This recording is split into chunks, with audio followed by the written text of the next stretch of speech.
ye Ghana memo has say no obi ade atomo say Ghana ayedin nto sukra ayedin enchine enya price pure water enkra so enya price eno mu nam so amankrofo na presidential as MPs no wo chirima chire kamya koye se ni na Tvgh Ghana memo has say na nam say Ukraine any Russia wo ye ekokosu na ene say president na Akufo Addo Okopemu UN na bra na wo kasa no o de nsemba komienu bi atutu dwa we chire ma chire say every bullet, every bomb, every one eja wo se den eto awa Russia ana Ukraine ebi eka Africans ni nanam so ana amanyoma ebo ene nyoma eho ayedin no na ye bompa say Ukraine wo no ebe kofem na kofom dia Africans ebe fa ye to mapa e de from amenka wo say Attention TV ana wo de me edin hia na nsa na ebe akotie president na de dan Akufo Addo aba no subscribe to YouTube channel, follow Facebook, like,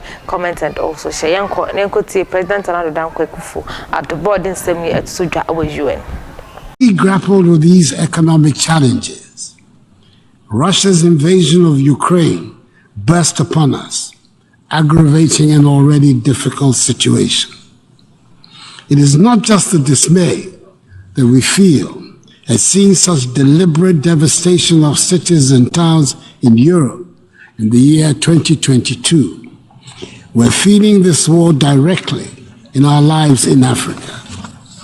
Every bullet, every bomb, every shell that hits a target in Ukraine hits our pockets and our economies in Africa. The economic turmoil is global, with inflation as the #1 enemy this year. It hit a 40-year high in the United States and United Kingdom in recent months. There's record inflation in the Eurozone. Several African countries have inflation rates surging 3 to 4 times higher than what they were just 2 years ago. In Ghana, we're experiencing the highest inflation for 21 years. The high costs of food are hurting the poor, especially the urban poor, the most. Moreover, the spillover from central banks raising interest rates to combat inflation has been severe beyond borders, as global investors pull money out of developing economies to invest in bonds in the developed world.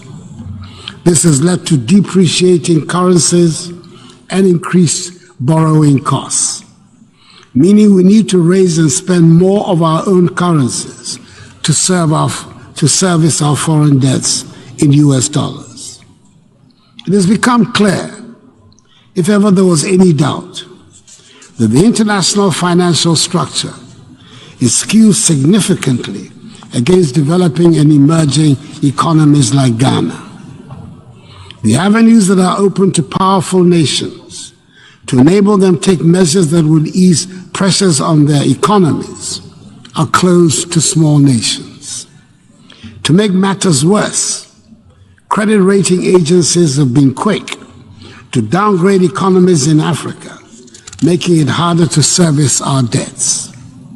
The tag of Africa as an investment risk is little more than in substance a self-fulfilling prophecy created by the prejudice of the international money market, which denies us access to cheaper borrowing, pushing us deeper into debts.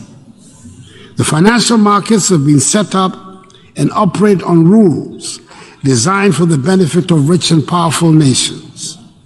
And during times of crisis, the facade of international cooperation under which they purport to operate disappears. These are the savage lessons that we have had to take in as the world emerged from the grip of the coronavirus to energy and food price hikes and a world rise in the cost of living. The necessity for reform of the system is compelling. Mr. President, I'm a modest student of history, and I would say it is doubtful that any generation of inhabitants of this earth has ever witnessed such a perfect storm of global economic chaos, a war with global consequences, and an unwillingness or inability to find a consensus to deal with the catastrophe. It is under such circumstances that we have gathered under the theme, a watershed moment, transformative solutions to interlocking challenges. Excuse me. The problems we face are indeed many and vary in level of importance depending on where you are in the global order of things. Just last year, the focus was on energy transition. This year, it is about energy security, as Europe goes back to burning coal to replace Russian gas. Nevertheless, we do not have the luxury of being able to pick and choose which problem to solve. None of them can wait. The economic turbulence requires urgent and immediate solution. The turmoil and insecurity in many parts of the world require urgent attention. And so does the need to tackle the problems posed by climate change. A watershed moment indeed it is. And history will judge us harshly if we do not seize the opportunity to make the changes that will enable us to deal with the many problems we face. Mr. President, a case in point is the destabilizing conflict in the Sahel. It might look to many today as a local conflict which affects only the countries in that region. We in Ghana know differently. We have watched in horror as the unrest has moved from the Sahel inexorably to the West African coastal countries. All of Ghana's neighbors have suffered terrorist attacks, and some have lost territorial space to the invading forces. Furthermore, the terrorist pressure has provided a pretext for the unhappy reappearance of military rule in 3 of the 15-member ECOWAS community, 2 of whom have borne the brunt of the terrorist outrages in the region, Mali and Burkina Faso. It is a development we're determined to reverse so that the ECOWAS space remains a democratic one.